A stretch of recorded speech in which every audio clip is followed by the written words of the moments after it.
नील षष्ठी पूजा बंगाली संस्कृति का एक खास पर्व है जो खास तौर से माताएं अपने बच्चों की भलाई और संतान सुख की प्राप्ति के लिए करती हैं। इस दिन भगवान नीलकंठ, शिव देवी नील चंडिका और मां षष्ठी की आराधना की जाती है। नील षष्ठी पूजा 2025 की तिथि के बारे में बात करें तो ये 13 अप्रैल 2025 को है, यानी चैत्र की 30 तारीख को बंगाली पंचांग के मुताबिक। ये पूजा आमतौर पर चैत्र संक्रांति से एक दिन पहले यानी चरक पर्व की पूर्व संध्या पर मनाई जाती है।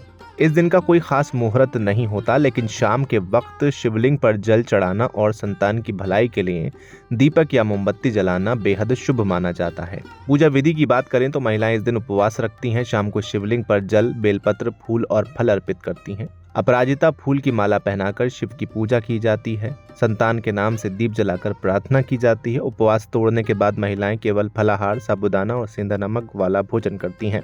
मान्यता है कि नील षष्ठी के दिन व्रत और पूजा करने से संतान की लंबी उम्र, सुख और समृद्धि प्राप्त होती है और अगर संतान प्राप्ति में बाधा हो तो वो भी दूर होती है। नील षष्ठी के दिन भगवान शिव और मां षष्ठी को भक्ति और श्रद्धा से अर्पित किया गया भोग बहुत फलदायी माना जाता है। इस दिन खास तौर से संतान की सुख, शांति और लंबी उम्र के लिए पूजा होती है, इसलिए भोग भी सात्विक और सरल रखा जाता है।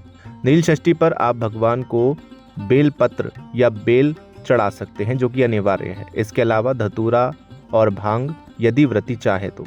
इसके अलावा गंगा जल, दूध, दही, शहद और घी यानी पंचामृत, केला और मौसमी फल भी आप चढ़ा सकते हैं। सादा खीर या गुड़ से बनी खीर भी आप चढ़ा सकते हैं। सफ़ेद मिठाई यानी रसगुल्ला या मिष्टी दही बंगाली परंपरा में जो चलती है वो आप चढ़ा सकते हैं। इसके अलावा मां षष्ठी यानी नील चंडिका के लिए छोटे बच्चों के पसंदीदा फल और मिष्ठान चढ़ाएं। खाली बताशे, हलवा या मीठा चावल, गुड़ डालकर, साबूदाना खीर या फलाहारी मिठाई, नारियल और सूखे मेवे यानी काजू, किशमिश आदि आप डाल सकते हैं। ध्यान देने वाली बात यह है कि भोग सात्विक और नमक रहित होना चाहिए। अगर व्रत रखा गया है तो उपवास के फल जैसे मखाना, साबूदाना और सेंधा नमक से बनी चीजें ही भगवान को अर्पित करें। पूजा में तुलसी का पत्ता शिव को ना चढ़ाएं क्योंकि वो उन्हें अर्पित नहीं की जाती है।